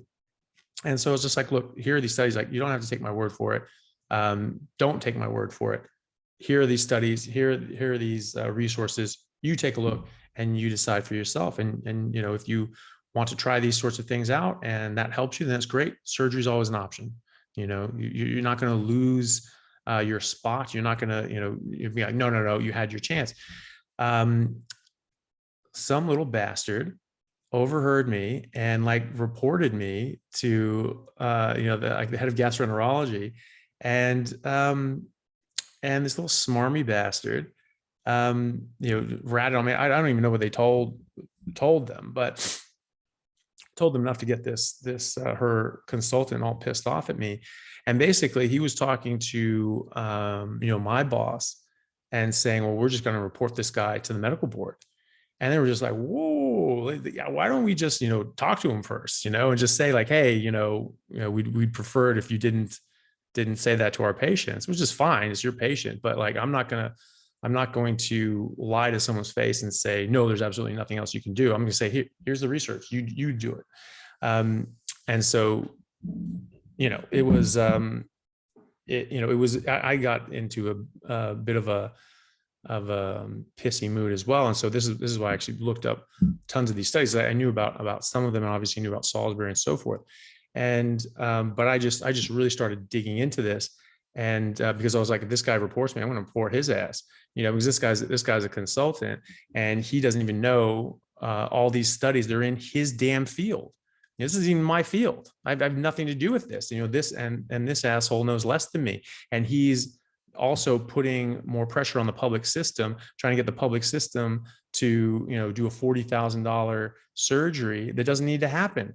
And you don't, all these medications, all these surgeries, all these sorts of things. So this guy is, has a fiducial responsibility, and he's not meeting that. He is, wasting, taxpayer dollars, and he's harming patients. This is malpractice. This is malfeasance. And I had this whole argument. I was just going to absolutely go for this guy's throat if he tried anything. But he didn't in the end. But that's sometimes how I have to live my life. I have to know my shit, because this isn't the mainstream. This isn't the accepted dogma or narrative. So I need to be on my toes. And I think it's fair too, because when you're challenging the mainstream narrative, the burden of proof is on you. And so I understand that the burden of proof is on me, and I'm happy to meet it. And but if you try to sort of go after me, I'm going to defend myself as well. So I've had to do that. I've had to know how to do that, and I've had to be very well versed in the literature in order to be able to protect myself as well. But most of the time it's very amicable. Most of the time people are actually quite interested because, you know, I am in good shape, and, you know, I look like I'm in good shape. And so I'm doing this and people get interested. And in fact, you know, when I'm around people a lot, they always end up at least eating more meat and starting eating the fat on the meat. And a lot of them have actually gone full carnivore, like my friend, you know, the former vegan. But actually several people in my department went carnivore as well. Not everyone stayed on it, but they've all started eating a lot more meat as well. So mostly it's very favorable. But you do sort of get some people going like, oh, what is this about? And so you have to be able to back it up, which, you know, I'm happy to do. So do you think people look at Gregor and say, you know, I really would love to look like that, and they get that confidence from him? My God, if only, you know, if only you could. And it's funny, isn't it? I thought when you first put up that pic of you next to him, I thought that's a bit unfair, you know, because Anthony obviously in his early 30s. You know, well, it wasn't unfair anyway, you know, put anyone up against Gregor. And then I saw you 42 or something, and I thought that's pretty good, man. And then I look at what Gregor looks like, and I'm 10 years older than Gregor, you know, and I look at his hands that have got like parchment thin skin with liver spots on them, you know, and he slurs his words, and he can't really even sort of hold a serious conversation anymore. Yeah.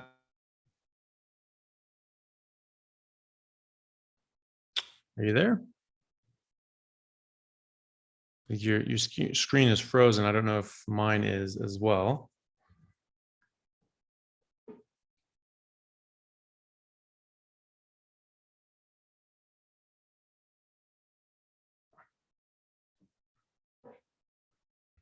Are you there? Oh, there you are. What happened there? I don't know. I was going to try to message you there. I don't know. That was weird. Where did we lose it? Where did you lose me? You said froze, and then I wasn't sure. Yeah, well, you were saying about his parchment thin skin on his hands. Oh yeah. He's just got that really thin skin, and his inability to string a sentence together, and you know, he's slurring his words an awful lot, and the physique. I mean, I remember there was a picture of him sitting there next to a 9-year-old girl, and her arms were bigger than his. I saw that. That was great. It's like, you know, how's this guy? I understand that he's you know, alleged to be financed by some Saudi billionaire and all of that, but I'm amazed that people are still listening to him. You know, people you say, well, just look at Gregor, you know, and there's all these. I do love the Gregor memes. You know, they're marvelous. Yeah. And you bung them up to a vegan, and they just say, oh well, it's not fair because he doesn't train. There you go. Oh, come on, you know. Well, but he does though. Like on all of his videos, he's on like a treadmill, like a walking treadmill. Like exactly. And, you know, he has this air of conceit that is that I think is the most obnoxious part of it. He's like, well, yes, you know, we do that. And I was just like, dude, don't talk like that. Like you know, it's just so disingenuous. And you know, they say, you know, and then they say, you'll never debate anyone. No, will he? no, God, no, absolutely not. And you know, and people I got as much, you know, positive feedback as negative feedback for that post, because there were a lot of people who loved it. They're like, yes, you know, screw that guy. And other people are like, wow, that's not fair. This and the other. I'm like, well, I don't know. I think it actually kind of is fair, because he was 43 in that picture. I was 42 in that picture. He works out legitimately more than me. Now, I was fair. I was like, well, and to be fair, I have a long history in being able to work out to a high level. And when I work out, I'm definitely working out a hell of a lot harder and better than he is. That's a given. And so I'm going to get more out of it than he is. But, you know, it was just really, you know, he looks malnourished and sick and 20 years older than I did at the same age. And, you know, I'm not trying to be mean to the guy, but he is a public figure who espouses a vegan diet and tries to promote it by, you know, showcasing his own good health that he thinks that he's in. And so he's saying, look how healthy I am. I'm so great. And here are all the positive things about, you know, my health and well-being. And so, well, if you're going to do that, you're opening yourself up for comparison. You just are. And, you know, then you have, you know, me, who's a long-term carnivore, long-term meat eater, and I don't have those aging problems. My girlfriend actually said, she was looking at my hands. She's like, you have the hands of like a 20-year-old, just like the skin and so forth, because that's the thing that, that's one of the signs. That's a very good marker of aging. That's one of the things I've always found, is that, you look at someone's hands, that's one of the first signs to go. And that starts aging, even if their face and so forth is still pretty well kept together, their hands seem to tell age quickly. And you do notice that people that are on a carnivore diet, they age much more slowly, or even like reverse aging. My parents just aged backwards when they went on this 4 years ago, and they, they look great and they're doing great. And people who go vegan aren't necessarily. Yeah. And you have you have exceptions. Yeah, I was definitely older 10 years ago, in all this. And when I think you're absolutely right, we have to take the mickey out of these vegan docs. There's no need to be aggressive. They get very aggressive towards us, the vegans. I get death threats on my YouTube channel, all sorts. But nice. I think, you should have your kids taken away for abuse, and all of that. And so I put this video up with these two, a couple of years ago, and they were just sitting there eating meat and talking about being carnivore. And I called it vegan, carnivore kids dying of malnutrition. And the vegans loved that. They started sharing it. They were tweeting it all over the place. And then they realized what it was about. And you could see these tweets coming down and these shares, as they realized it wasn't to do with that at all. But that's great. Yeah. and they just shared it without even looking at the damn thing. Yeah. They thought that was marvelous, But I think it's real fair game to go for these people. I don't think it's fair game to go for the people who've been fooled into it. No, because these people need some serious help, and they need some, some of the people who threatened me have come to me a couple of years later when they go, right, my thyroid's blown up, my knees don't work, my arse has exploded, something's happened. Yeah. And they say, you were right. And then we become friends, so I, whatever aggression I get, I don't give it back. Peter, come here. Wait. Come here. Wait. All right, I'll make an appointment. But so I think it's important to show up these docs, because I love these memes where you've got the carnivore docs on one side and you got the vegan docs on the other, and it's just so obvious, isn't it? And then of course they will always put up, oh, but look at this vegan bodybuilder, and you go, no. He built that on meat, and then he went vegan for a year, and then his performance tanked, and he didn't tell you when he stopped being vegan, Yeah, absolutely. But I mean, this little chap, right, Peter, if nobody's met him, who's not familiar with my channel, but he's sort of a mini you with his top off, and he's just like, the muscle he's got, and he's so solid and heavy. He's got no fat on him. But you pick one of his friends up who's sort of fatter, and they're really light. They're all full of Cocoa Pops and pizza. And stuff, and he must have the most amazing bone density and muscle, because he weighs a ton, and yet he's got actually, eat a bit of chocolate and you always whinge for that. But basically when he eats a meal, it's meat and that's it. Nice. Yeah. And listen, I want to call you up about this, Peter, because when you've come on before, and I've said, see, he's never eaten any vegetables. You go, yes, I have. He's never had any broccoli. Where have you had broccoli? Now I'm putting you on the spot. Like 3 years ago. Where did you have it? Because I never fed it to you. At home in this house. Where? Who fed that to you? You wouldn't even recognize it as a food item. You wouldn't eat it. Did you actually eat it? Yeah. Did you? What did you think? Do you really crave it now? Do you think I want broccoli every day? No. There we go. Thanks, Peter. Yeah, cool. So talk about kids for a sec. I mean, we've been on for just over an hour and a half now. I have to wind it up soon, I guess. I'll be respectful of your time. But, a lot of people say, oh, but what do you feed your kids? Are they human beings or what do you think? Yeah. Well, it's always the same. Well, is this diet? Oh, it's good for guys, but I don't want to. What about women? Is this good for women too? It's just like, yes. Why wouldn't it be? And they think, well, I don't want to get all big and muscular like you. Like, well, you're not, because you're not me, and so you're you, and so your body will optimize for you. And so, if you eat meat and you eat in the way that your species evolved to eat and that you're biologically designed to eat, you'll be the healthiest version of yourself that you can be genetically. And if you eat anything else, it will detract from that.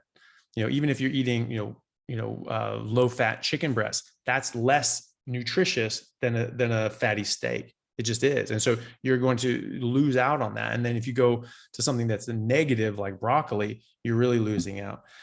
So, I've so many people just so wrapped up in all of the old, sayings and so forth that, like everyone is different. Everyone has a different diet. Everything's different for different people. Well, there's some people that are more resistant to species inappropriate food, but no one has a different optimal diet. And I get people, know-it-alls and things like that. Who's just like, oh, well, yeah, sure, blah, blah, blah. And I just ask them very, very simple question. Okay, well, then you provide me an example of one example of two members of the same species who have a different optimal diet. Just one in the entire animal kingdom, just one. No one can do it because it doesn't exist. And so, when they say, well, what about, kids and so forth? Okay, what do baby lions eat? Milk. Okay, what do they eat after that? The same thing that adult lions eat. Fine. What about for females? What does a female lion eat? Same thing that a male lion eats. What about a female cow, female giraffe, female gorilla, female dolphin? You're the same species. You're going to eat different amounts. It's going to do slightly different things to your body based on your genetics and your hormonal system, based on on what you are. But that's still the optimal diet. That's still optimal for you. It's the most important for kids because you only get one chance to develop. And then that's it. You grow into what you can, and then it solidifies, and then you try to maintain and be as healthy as you can in that vessel. But you're not going to grow anymore. Your brain's not going to grow anymore. It can develop, and it can become sharper and so forth, and you can become more athletic or more pain and so forth. You can change a lot once you in your adult form. However, you're never going to grow more. You're never going to develop more. You're never going to get longer bones, bigger brain, bigger jaw. You either have eaten the requisite nutrients to grow a jaw that can fit your wisdom teeth, or you haven't. And that's it. And once your wisdom teeth are out, they're out. They're not going to, you go back and you start eating enough, vitamin K2 and so forth. It's too late. Your jaw is what it is. And so for kids, it's the most important for them to get just fatty meat and nothing else. Now, maybe your kids can be really healthy. I mean, we all grew up in the time of omnivory, where we were eating meat and plants and all this sort of crap and being told that vegetables were good for us and fighting that with all we had. At least I did. But we grew up fine, but we did not develop to our genetic potential. None of us did, because our mothers weren't carnivore when they were gestating, and they weren't carnivore when they were breastfeeding, and we weren't pure carnivores when we were growing up. And so we did not develop to our genetic potential. You look at the average population size of the average height of the adult male in populations all around the world, that denotes the average health of that civilization. And so you look back at these prehistoric Homo sapiens and so forth, the areas that had, through the fossil record was clear that they had a lot of access to a bunch of mammoths and so forth. And they just had an abundance of energy at all times available to them. They were on average 6'4" on average. I'm 6'3", so I'm below average for an actual human. So, for my genetics, and, maybe I would be taller because my father is very tall. His father and their brothers were all like 6'9", 6'10", just monsters. 100 years ago, these people were born, and they were way the hell taller than anybody else around. And so, if I had actually developed my genetic potential, I'd be a freaking monster. And I'm pissed. I'm pissed that I'm not. I should be another 6 inches taller and another, 50 pounds heavier of muscle. I'd just be a beast. What's that? Sorry? You greedy bugger. I know. Yeah. But I want it, it's like, I feel it's mine. It's mine by rights, it's I should have had that. And, so that's the thing. That's the difference, just a N equals one sort of sample. Like, my younger brother was a very picky eater, and he just wanted to eat white rice with tempura sauce. And he just like, and I remember talking to my mom, I was like, Mom, you need to get him to eat good things. Well, I can't, he has to eat something. I have to get him to eat something. He won't eat anything else except this. I'm like, no, he doesn't have to just eat anything. If he's going to eat crap, that's not good for him. He needs to eat good food. But he's not going to eat. Well, then don't feed him, like he'll come around. Like he doesn't want to just die, like he gets hungry, he'll eat, the proper food. But, she gave into his, terrorist tactics. And so he just ate that. It is difficult. It is difficult when kids, because my daughter's 13. She's at that sort of age where she can go get stuff on her own, and this stuff is so hyper palatable and so addictive. She knows everything about how, the mixture of carbs and fats never happens in nature, and that stuff you just can't stop eating and all that. So, but it's still addictive. And at that age, you're immortal, aren't you? But it is interesting to see that, she's put on a bit of fat since she started eating that, in the last couple of years. And she's aware of that. She's cool. If I cook for her, it's always meat. I won't do anything else. But she gets her own stuff. But what is interesting is between the two of them, like my missus was pregnant with her when she was vegetarian. And then when she saw me heal after that, she got out of that and went carnivore when she was pregnant with Peter, who you just met. Nice. And his jaw is definitely wider than hers. You can see the differences in the facial structure, Yeah. So that's like an N equals 1 in the family. All, of course, just useless anecdotes. Yeah. Of course, if it's your actual life and your child, it's not all that useless. Yeah. So one thing before we wrap up, what do you think about, we're finding an awful lot of stuff, the other sort of disconnects, the other sort of ancestral disconnects, and we're finding huge results with people when they put everything together. They get the light right, they get some grounding together, they get some sun, they get rid of the Wi-Fi at night, things like that. Just all the sort of ancestral disconnects. I think most of the sort of misconceptions are around diet. And so my friend, Dr. Jack Cruz, he's always saying to me, will you stop being a diet guru and start being a light guru? Start talking about light. And I go, yeah, fine. And we do, but there's most of the misconceptions around that. I mean, some vegan comes to you and you say, hey, listen, if you turn your Wi-Fi off at night, you might get rid of some of that effects. Maybe don't watch the TV too late without some blue blockers, get up in the morning, get some sun in your eyes. That's fantastic. And eat some steak. Fuck off. Yeah. They won't listen, right? So that's why I talk about that. But how important do you think it is to be looking at all these other things, and do you address it? The thing is, it's often so tempting when someone goes on a carnivore diet, they get such great results. But then if you add the other stuff, it seems to kind of put the edge on it too. Well, I think you're right. The closer that we get to our our genetic heritage, the better we're going to be.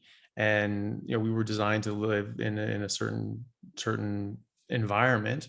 And when we go outside of that environment, we're going to run into some trouble. We're basically the same genetically as we have been for 300,000 years. And yet we live on a different planet, basically. And we were not designed for these sorts of things. And so you're going to get a lot of turmoil. It's not something that I've looked into as much and really dug into. But I certainly recognize it as just as important, because this is part and parcel of our native environment. Obviously, food is a big part of that, because that's literally what we're made of, and we're recreating ourselves on a daily basis with that. But everything else is absolutely an integral part of that. I certainly notice, when I go out camping, I get away from all technology and so forth. And I just naturally, like when it gets dark, I'm going to sleep, and I wake up as soon as it's light, and I just feel so much better for that. And I know so many people, the more they get out in nature, the more they want to be out in nature. And so, they get out and they experience that, and they start living the way that we were biologically programmed to live. And they're like, this feels right. This is really good. And they get so many unexplainable benefits to their health and their mental state, especially even when they're not doing carnivore. This is something that's, very common in society at large, is, getting back in touch with nature and so forth. It's really, healing in a lot of ways. And I think that now that people are more sensitive to the fact that our environment makes such a big difference, the food that we eat and so forth. And we've just been sort of fed a bunch of crap for so long. People, I think, are starting to pay attention to that and say like, okay, how can we again, like you say, fine tune these things to get even better? I think that's absolutely the way to go. I think that that's something that's I need to pay a little more attention to, but I do the same things. Like I try to avoid screens, I try to avoid lights towards the end of the day. I try to get up, in the morning with the sun. My schedule is a bit screwed. So, I'm doing like 130, 135 hours a week sometimes when I'm on call and it's very busy. So, I could just be working, 36 hours straight, sometimes, 60 hours straight with maybe an hour of sleep, catching an hour of sleep, a night for 64 hours and just absolutely blown. It's hard to keep a natural rhythm like that. It just shows the benefits of the carnivore diet to make you that resilient. Still in such good shape, while you're doing that. It's amazing. Yeah.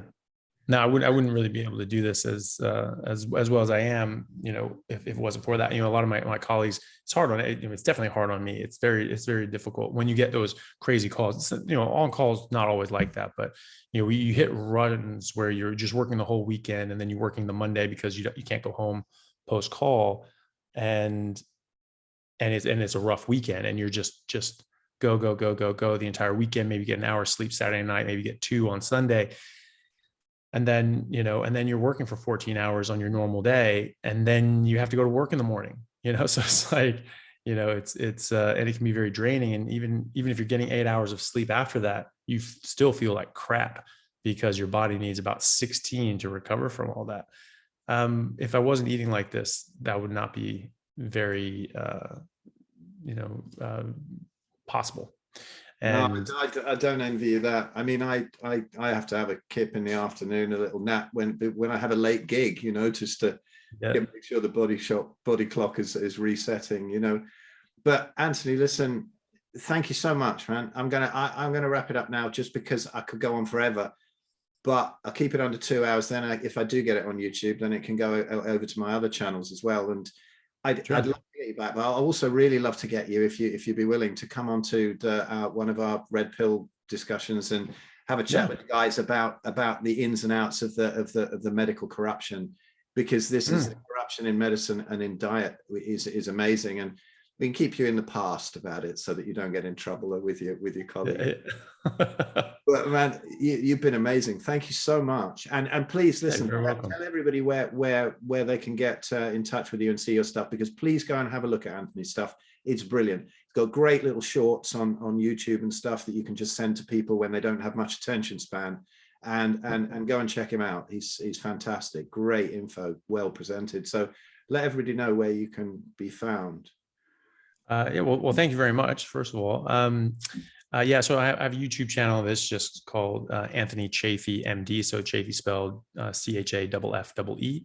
That's also the name of my Instagram account. So just AnthonyChaffee MD. And I do a lot of posts there. I'll obviously post when I'm putting something up on my YouTube channel or my podcast. But I also do a lot of posts where I just do a short sort of dialogue, almost like a little blog post on just different sorts of things that I think that are, people can find helpful, and little things on cholesterol, things on, fat and fat adaptation and different sorts of things that people ask me about. And I actually find that people ask me about different questions, and I give them a long answer, and I go like, well, actually that'd be something useful for everyone to go, and I post that. And so there's a lot of different things that people can find there, and different resources that hopefully people find helpful, and they seem to have so far. And then I have a podcast that I just sort of started a couple months ago called The Plant Free MD, and that's on Spotify. It's going to be on Google and Apple. I'm just waiting for approval to come through, but so I have that podcast and the YouTube channel, and I post most of my stuff there, and then everything's sort of coordinated through Instagram. Excellent. And if you ever fancy a chat on that, about the sort of ins and outs of what it's like to go through autoimmunity, keep me in mind. Yeah, absolutely. I would love to. No, it would be great to have you on. No, that would be absolutely awesome. I'd love to. Yeah. Anyway, Thank you so much. So thanks everybody for getting this far. I'm sure it wasn't difficult to get this far with the amazing stuff that Anthony's come out with. And see you next time. So see you soon, Anthony. Have a good one.